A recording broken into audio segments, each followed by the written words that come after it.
Ladies and gentlemen, I have pushed the toggle. I'm sorry we're a little behind schedule, but Valerie and I here, we're just kind of, deciding, do we want to go live or do we want to be selfish and keep this a private interview for keep them all to ourselves?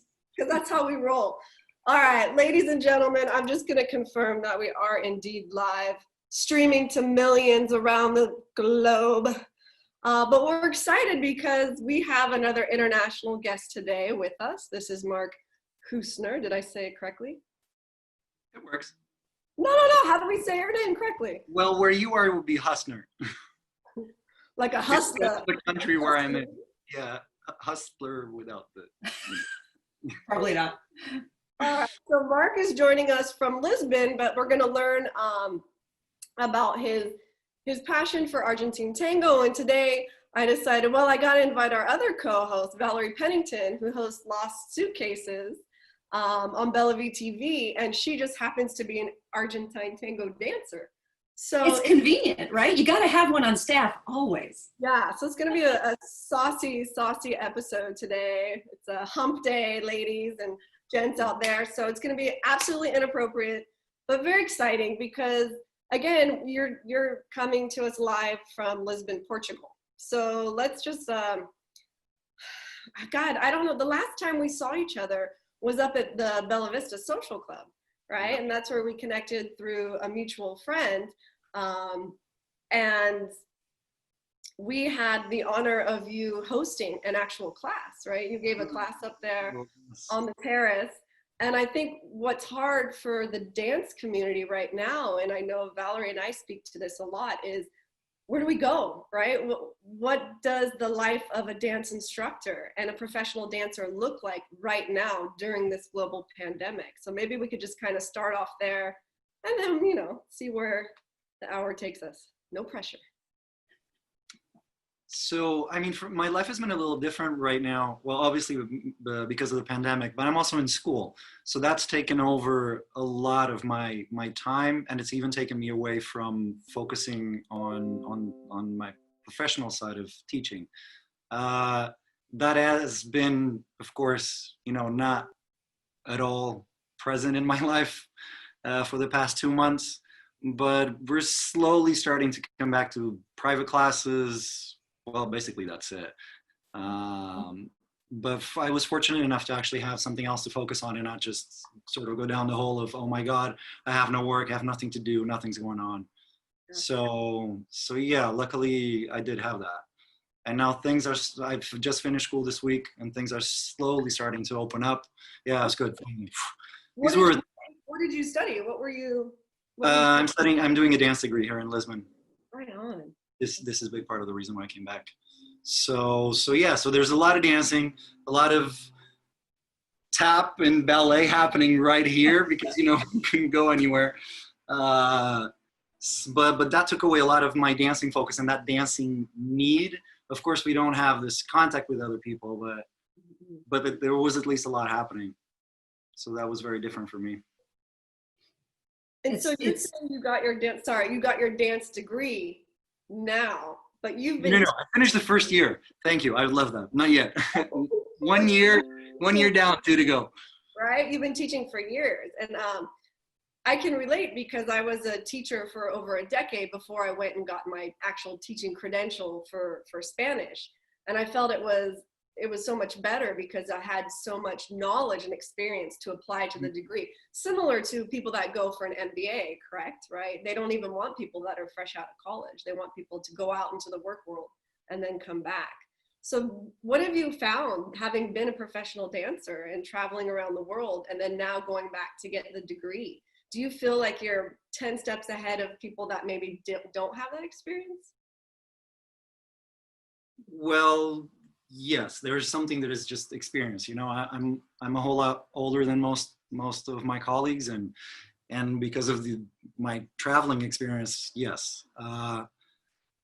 Has that helped? It has tremendously. Certain things. I mean, I go through certain things that I sort of already knew, but because you do have some previous knowledge, it takes you even deeper and further. So I'm actually mind blown how much I've learned and grown I didn't quite know what to expect, but it's been, even sitting at home and doing classes from home and doing a lot of theory work and not really doing so much practice. I've learned so much. I'm so happy about it. And yes, it comes with a lot of the experience that I had before, that it's just sort of, everything has somewhere to sink in, and it's not just, you know, just sort of falling into it. Although a lot of my colleagues, even though they're sort of half my age, a lot of them have been dancing as long as I have. So that's kind of cool. It's just that they started when they were 5. And I started 25. And I was 25. Well, 24. So that's kind of cool. So Valerie, what is the difference? Like, I come from the world of tap, jazz, ballet, hip hop. I did flamenco when I lived in Madrid. But that was usually after like a bottle of wine. And just kidding. I took some classes. And then I dabbled in ballroom for a bit, but I did more like the Latin rumba, cha-cha-cha. I had the pleasure of dancing once tango, and I found, well, first I want to know, what are the different styles of tango? So I guess it's 2 questions. What are the different styles of tango? And then what I learned through my experience was I was horrible at salsa because I was a dancer, so I always wanted to lead. And I was really nervous to try tango because I didn't know how to surrender. I didn't know how to trust the other person. So if we could kind of explore those topics, but maybe you could talk first, guys, the both of you, about like, are there different styles of tango? You know, like salsa, you got the cubano, where like, are you gonna move your legs, right? And, all right, I'm gonna shut up. You guys just take it away.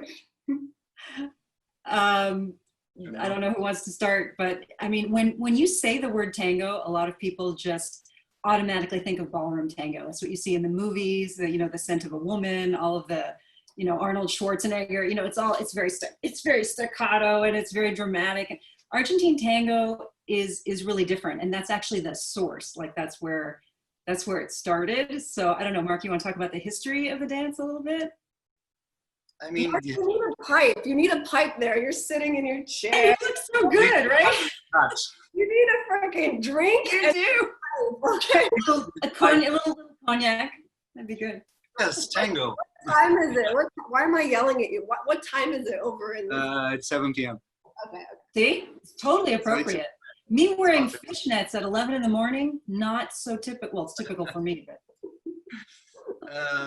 So tango is such, I mean, there were so many different cultures that got together in Buenos Aires, or the Rio de la Plata area, Buenos Aires and Montevideo, that so many different influences sort of pushed tango into what it is today.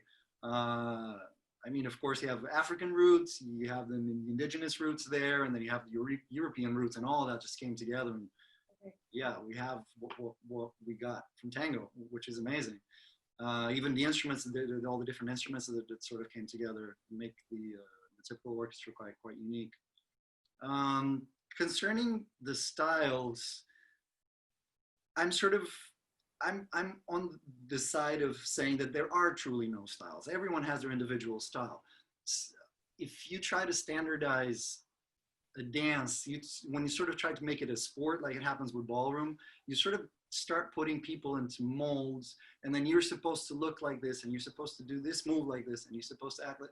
So tango, really, the roots of tango are the complete opposite to this. Before, if you're in a milonga and you would copy someone's step, you would get into trouble outside. Yes. So this today, because of technology, which is great, and you get to see so many different dancers and you get to copy so many different things. But really, truly, I mean, at the essence of it, you're supposed to sort of find yourself as a dancer and find what you like and how your body wants to move, how you want it to move. So styles, I mean, yes, you can go a little bit through the salon style, something a little bit more classy. There's people call the nuevo style, which is something a little bit more open, sort of a little bit more fluid with a lot of contemporary dance influences. But at the end of the day, sort of, it's for you to pick the style that you want to have, how you want to dance and express yourself. So some people will tell you there are styles. I will tell you that yes, but let's not go down that road. Okay. So Yeah, I would totally agree with that. I think that that's one of the things that makes the dance so unique. People always ask me, oh, do you guys compete in Argentine tango? And you try to explain why that doesn't make any sense. In order to have a competition, there has to be a syllabus, right? Exactly. There has to be a set of standards that everyone is judged against. Exactly. We don't have that. So to have a competition, I mean, we have shows and exhibitions, but competitions, they try and make them, but it just doesn't really. I mean, you have the it's huge, but it's better as ballroom. No, not at all. No, of course. The one side that is, I mean, so then you have stage tango. I guess we could say that. You have stage tango, performances, shows, and you have the social tango. The late 80s, beginning of the 90s, they sort of merged. And what you have a whole lot more on the dance floor today is vocabulary that came from one side and sort of got mixed into the same thing, which is wonderful. For the competition aspect, for the scenario, the stage tango, wow, there are some spectacular dancers. There's some, I mean, the level has just gotten absolutely insane. It's getting very gymnastic almost. But that's it. It's going somewhere else. Yeah. It's, I mean, for show and for stage, and that's spectacular. But we can't lose the social aspect of it. And you can be an extraordinary social dancer and can do have a lot of vocabulary, can do a lot of complex things, but we don't need that show side. And people sometimes get lost in between, oh, I want to dance like that person. But that's a show, and that's not really what you're going to do on the social floor. Right. I have to be honest, this is something that, as a ballroom dancer, so ballroom can be, you know, I was in American Smooth and International Latin. And it's very showy, and it's very grand, and it's very, you know, out there. And the first time a friend took me to a milonga, to an Argentine tango party. Yeah, wait, can we define that? Like, because I remember you've talked about that before, right? What is it? Milonga. It's just, it is literally just a social event for Argentine tango dancing. That's it. You just go there, you expect to dance. People are constantly, you know, changing partners and meeting people. And that's kind of the essence for me of what Argentine tango really can be, is the social, the communication between two people and all of that. So that's all that is. Yeah. But the first couple that I attended, I was really underwhelmed. You know, I didn't know anything about the dance. Honestly, the music didn't captivate me right away. I didn't understand what I was looking at. I saw a lot of people just walking around in line of dance, not doing a whole lot, and I didn't get it at all. And I told my friend, you know, who was pretty into it, and I said, I don't get it.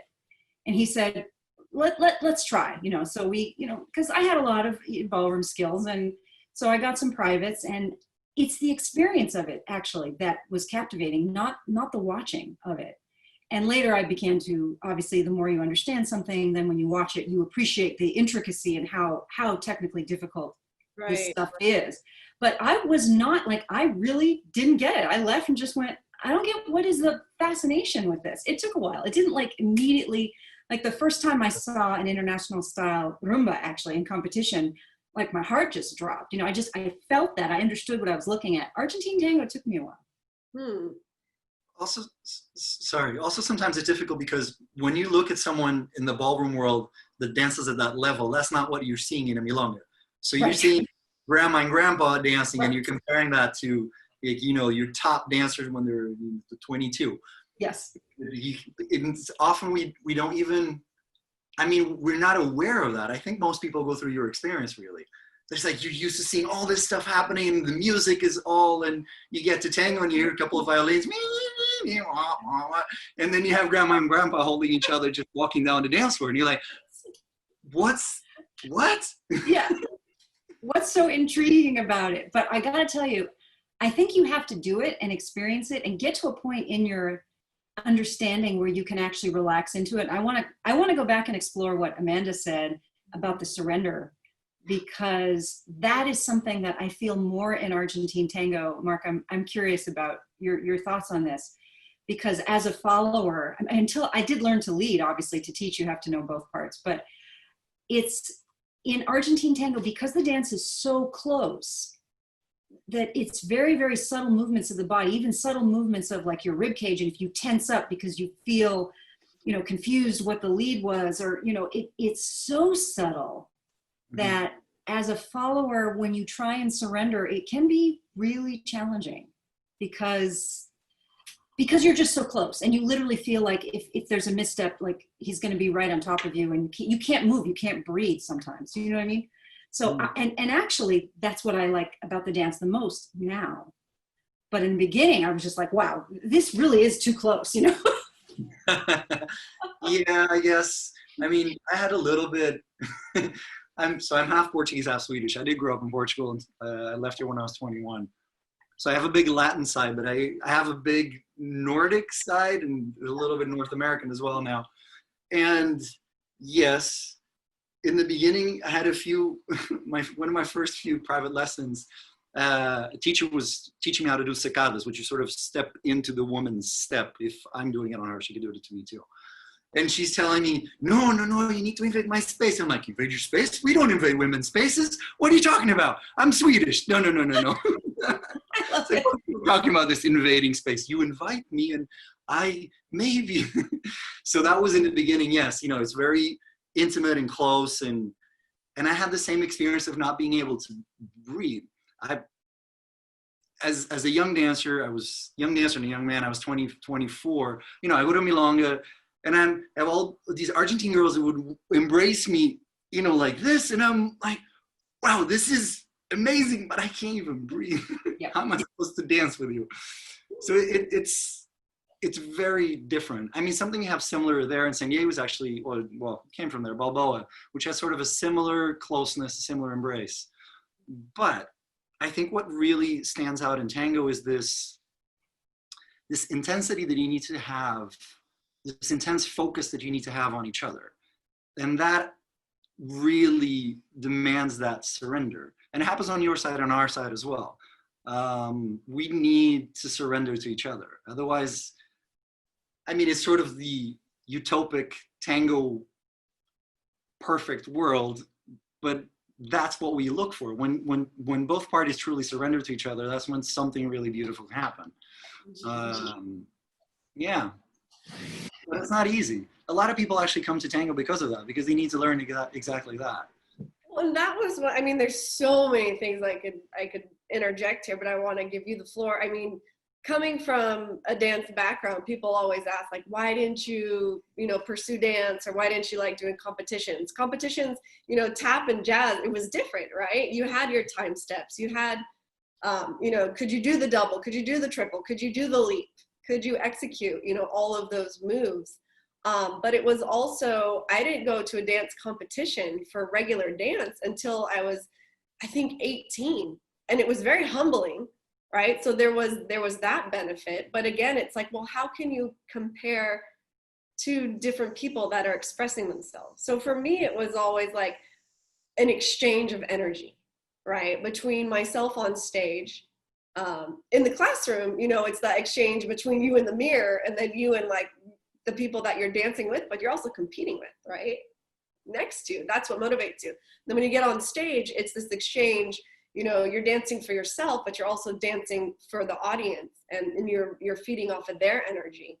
But when you're dancing with a partner, that's just a whole nother dynamic, right? And so I was thinking it would be interesting, like you're saying, some people come to learn tango because they have to heal, they have to be able to surrender, they have to, okay, like if you're an alpha or you're a type A, or where I want to take it is if you've been a victim of sexual violence, right? Then I'm thinking that tango is a way for men and women, right? Because men too are victims of sexual violence. This is a way for them to heal and to trust again and to learn how to surrender.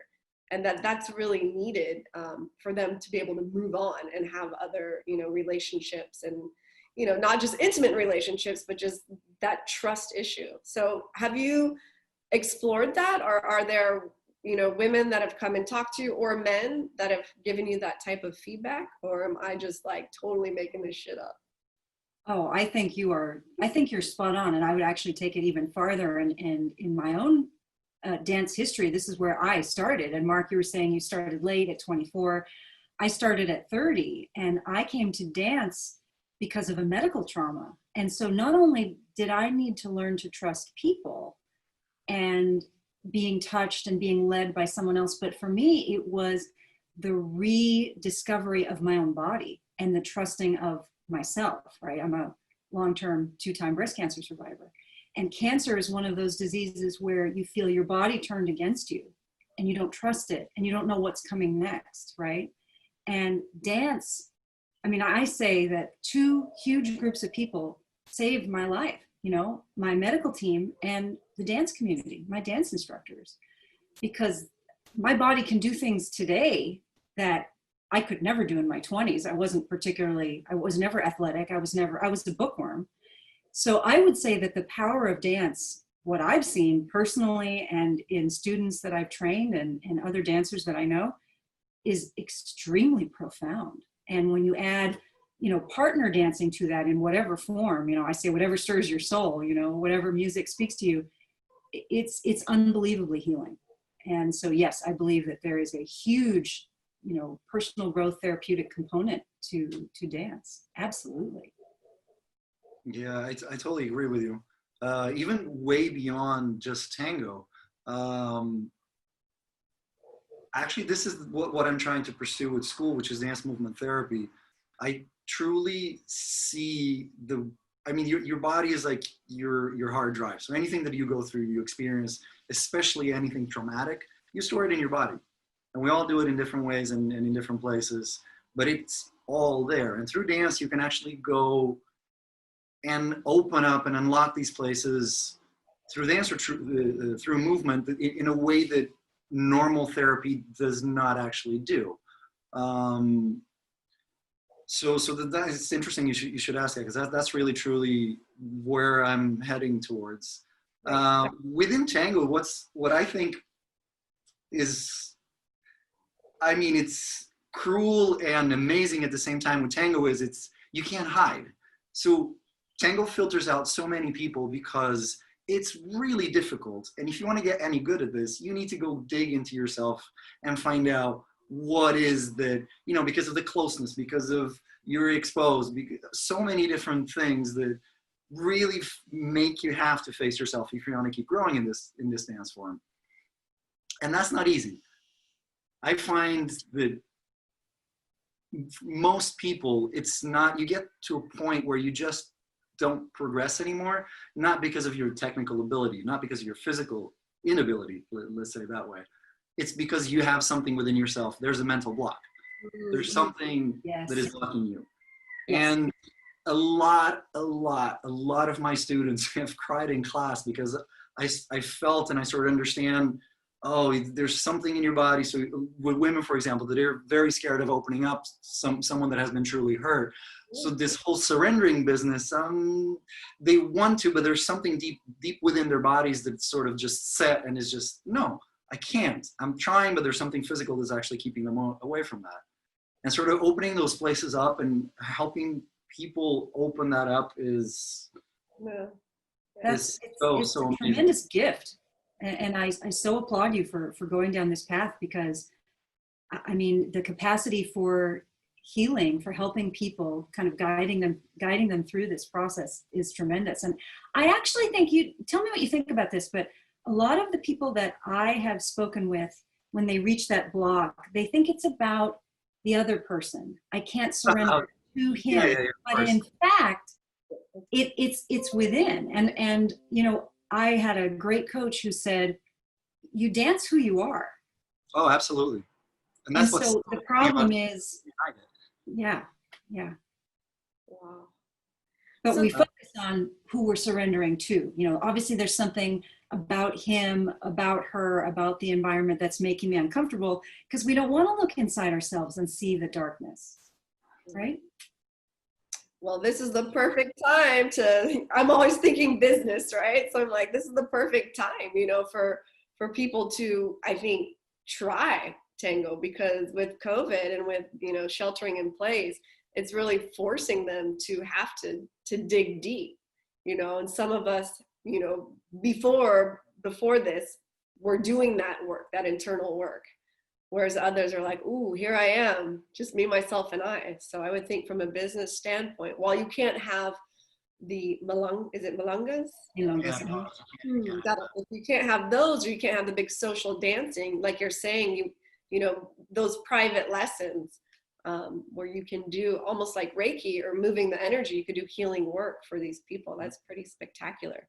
Where they're in a place to open up and be vulnerable, and yeah, I could imagine. You have to be ready for that. I also think that, you know, after we get through this, whatever the new normal is, you know, if that's after we have a vaccine, whatever is coming, man, you know, there's going to be a lot of, you know, carpe diem. People are going to want to get out there and have those social experiences that maybe they were too nervous. I've been talking to so many people who are saying, wow, you know, I really always wanted to salsa or ballroom or tango or whatever, but I never did it. But I'll tell you, after this is all over, I'm going to go out there and get lessons. So I just want to say to all the professional dancers and teachers and studio owners, man, you know, we're going to, you know, try and help each other and get through it. But I think after this, people are going to need and appreciate the need of social connection in a whole new way.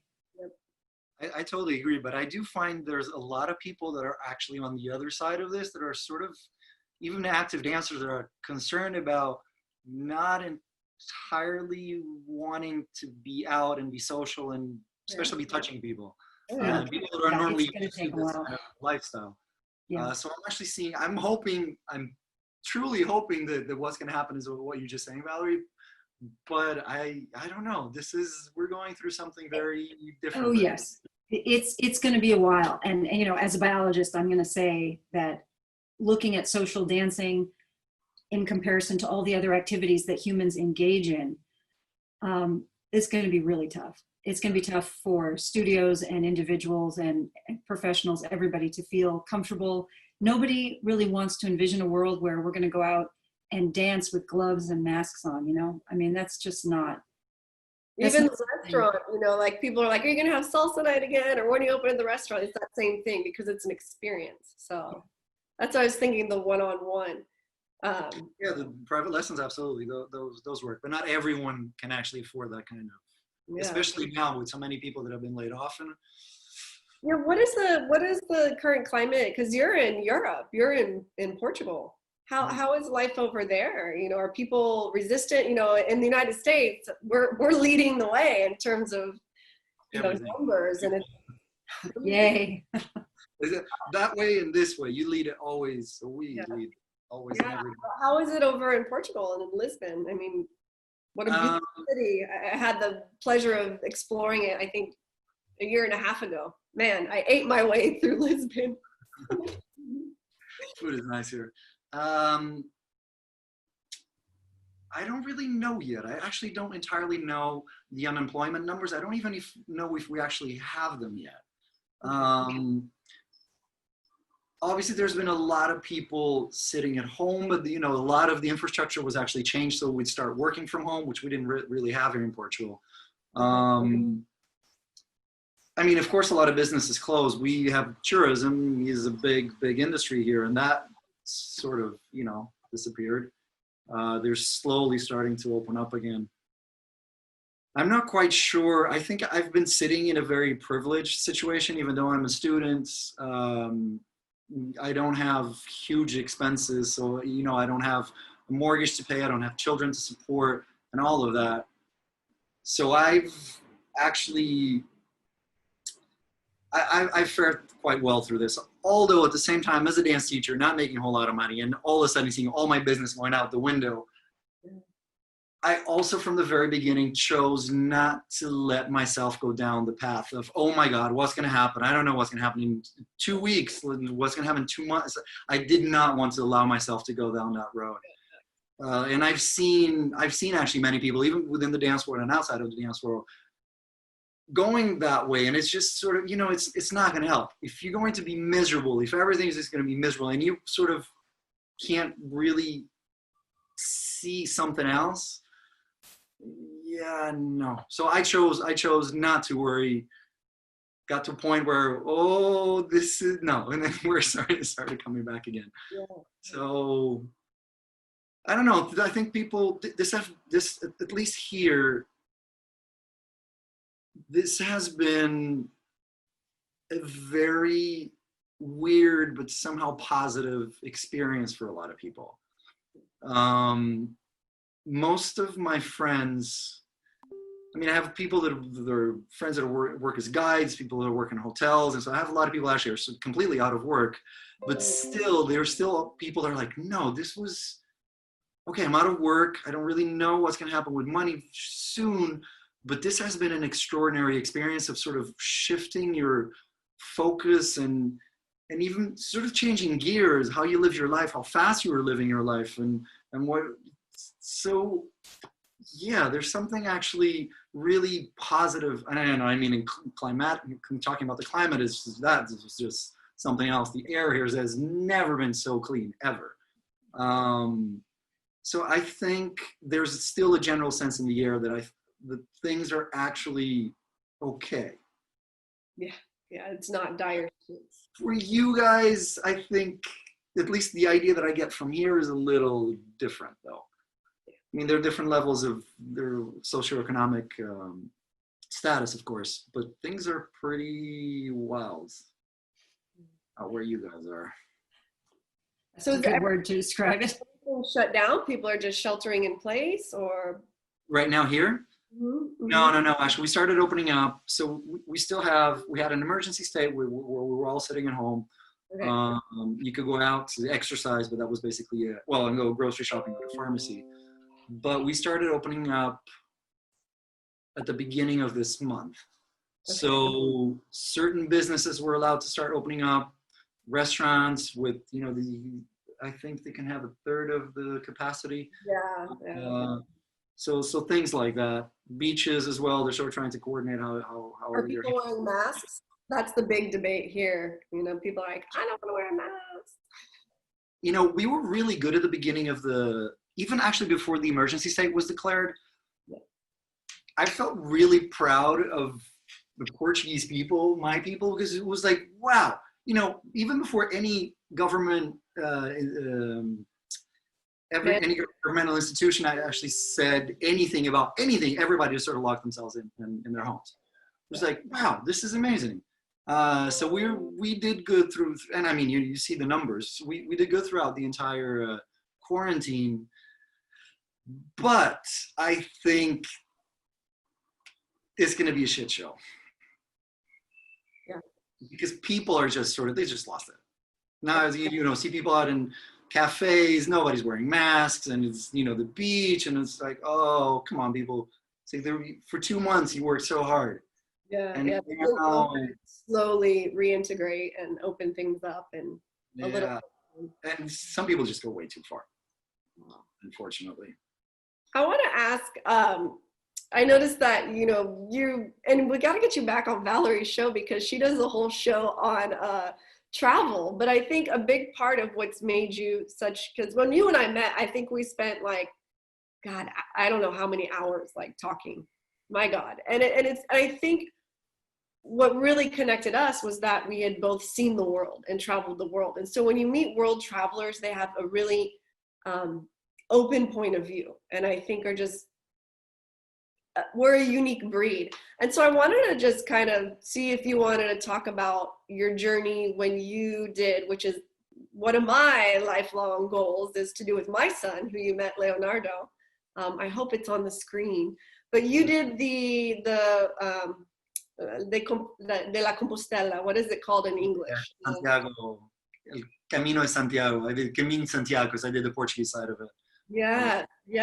So can you tell us a little bit about that? And do you think having done that put you in a better position for sheltering in place? Do you see, is there any connection between those two things? No, I don't think so, actually. Okay. The connection for me with the sheltering was I'm a meditator. I have periods where I meditate a lot, and I've done some long silent retreats.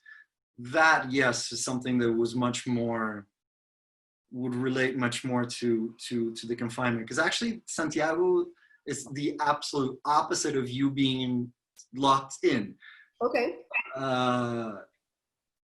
I mean, I guess you're locked into this goal of you're going to walk 300 miles to get to this place, Mm-hmm. but it's absolute total freedom. Okay.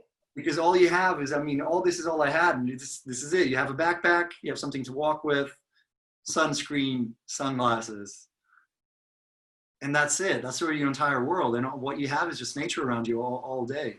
Okay. So you didn't feel like it was a chance of you like going really deep and inward. It was rather the opposite. You were that way. I see. Both. Pardon? Both. Of course, it was a huge journey inwards, but it was also a huge journey outwards. I met someone. I just randomly met someone the very first day, the very first person I meet, and we ended up walking together the entire walk, as if, I mean, we're not in a relationship, nothing really happened, but we're as if we'd like been married. You know, I was walking around with her passport and I'd taken care of her medicine, and it was amazing. It was an extraordinary experience. So yeah, the journey was, I don't think I even really processed it yet. It was a year ago.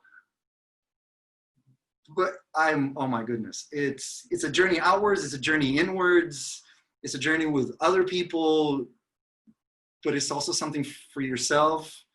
Right. Yeah.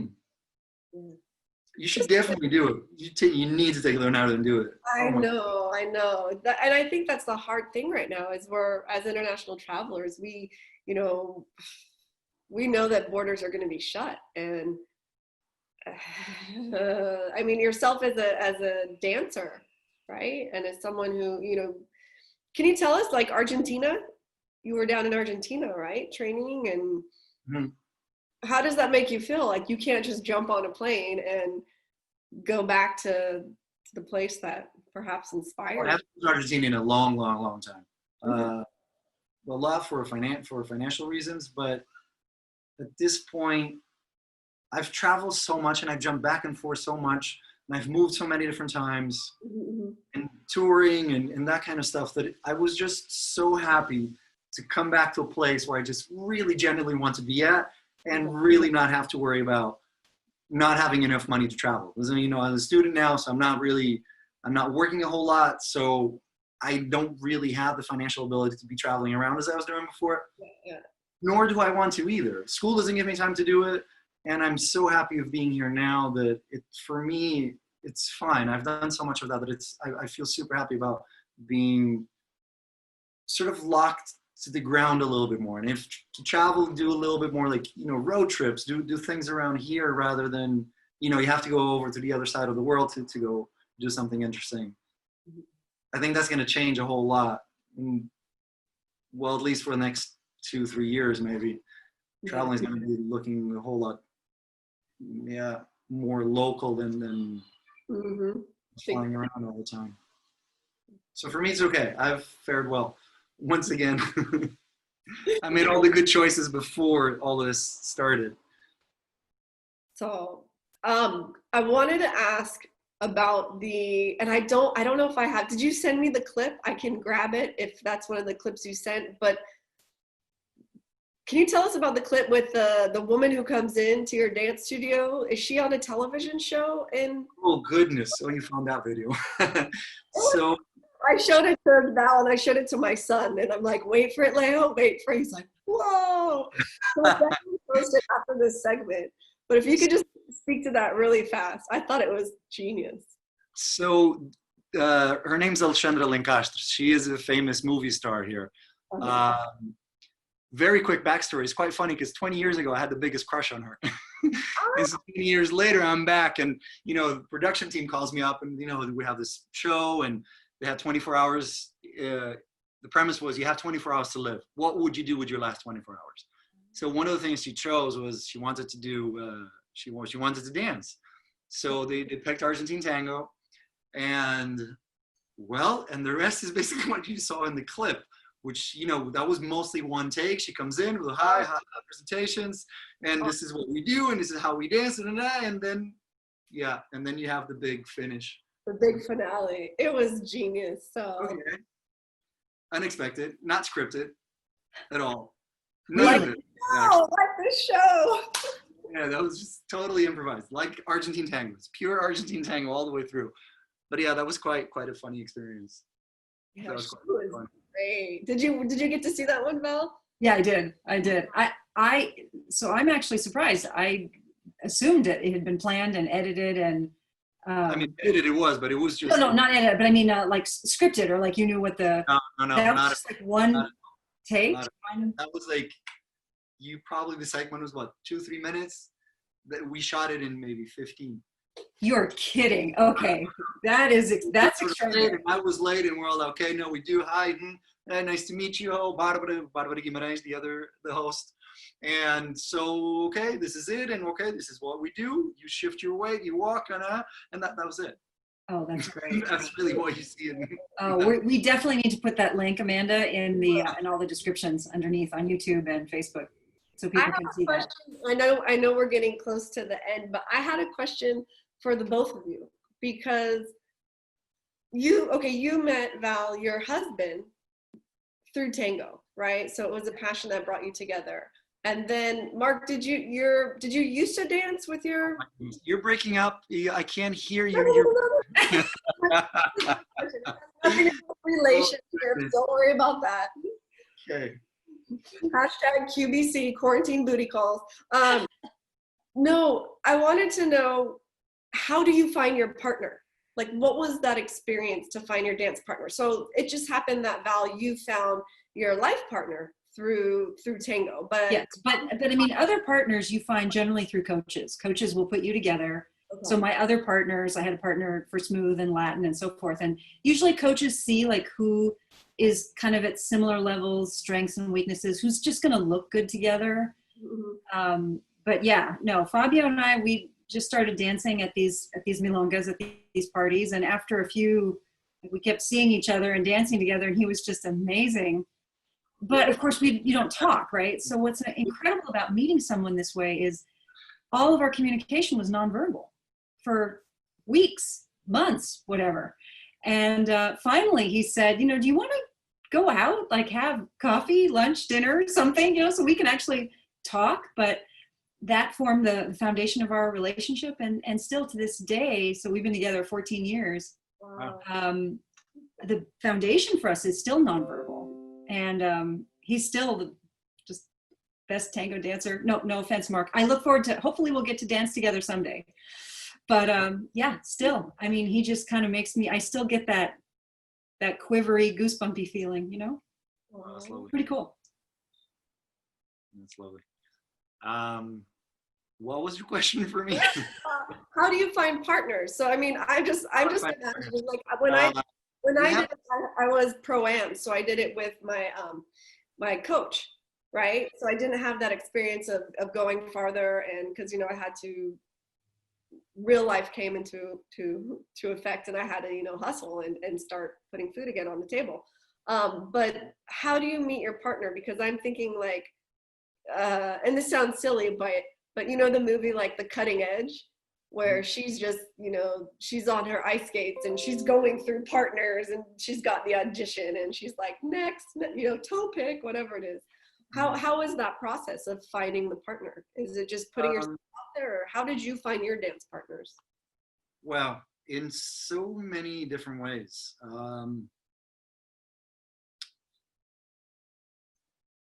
Well, I guess you need to put yourself out there first. Sort of, if you need to be active about what you're looking for. You can't just expect something to come find you and just sort of land on your lap. So that's one. But I mean, so I met my first real professional dance partner was my ex-wife, the Chrissy McFadden. She lives in Philadelphia. And we met through, well, I was in Argentina, and we met because I actually flew to Philadelphia to meet up with my teachers, which were also her teachers. They're Andres and Mara that are still in Philadelphia, actually. So we ended up meeting each other because of them.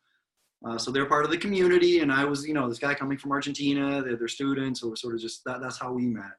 Another partner I met just because I moved to San Diego, and her partner sort of magically left 2 weeks before I was about to arrive. So that just happened like that. I met partners on the dance floor where we just sort of click, and they have a school or something, and we just sort of really click and just think, wow, this would be a great thing to do. Yeah, so I mean, there are a lot of different ways. There's not one set way of just sort of having someone introducing you, or Tango Tinder. I don't know. It's like there are many different ways. Mark, you might have something there. This is brilliant. Please see the link below. This is gonna be your next big business venture. This is my next move. I have thought about that. I thought about apps. I thought about, okay, so wouldn't it be great if you could go to a dance party? This would be especially appropriate in ballroom, I think, where you could have like a chip and someone could see, I'm joking, you all understand I'm joking. You could see like, what dances do I know and at what proficiency, you know what I mean? And then you could like, okay, I'm joking, but there's a seed of truth in that, because that would help a lot. You know, there's just hashtag, it's just like life, right? We're out there looking and you're trying to find a connection and it's hard to do. So it really comes down to chemistry. Yeah. Right. So chemistry between. Well, actually, I don't agree there, because chemistry is, so you have the teaching aspect, you have the dancing aspect, and you have the business aspect. So the chemistry is going to happen, unless you're talking in the general sense, but I would assume that you're saying chemistry in a sort of physical way, that, you know, you gel with another person. Mm-hmm. That doesn't mean you're actually going to work well together. This is actually relationships. Perfect. You can have all the chemistry in the world. Absolutely. But you burn the house down a week later. So chemistry is actually not sufficient. I think above everything, even if you have different styles, if you're better at business or not, I think the most important thing is truly that you actually work well together. There's respect for each other, and the working part of the relationship actually works. Whether it's the dancing aspect, whether it's the business aspect, whether it's the teaching aspect, that needs to be working. And it goes way beyond chemistry. Way beyond chemistry. I normally say that, and it's happened many times, that I have had a romantic partner and I had a separate professional partner. And I don't normally say that I have two wives. You end up having two wives because, you know, they're the same kind of work.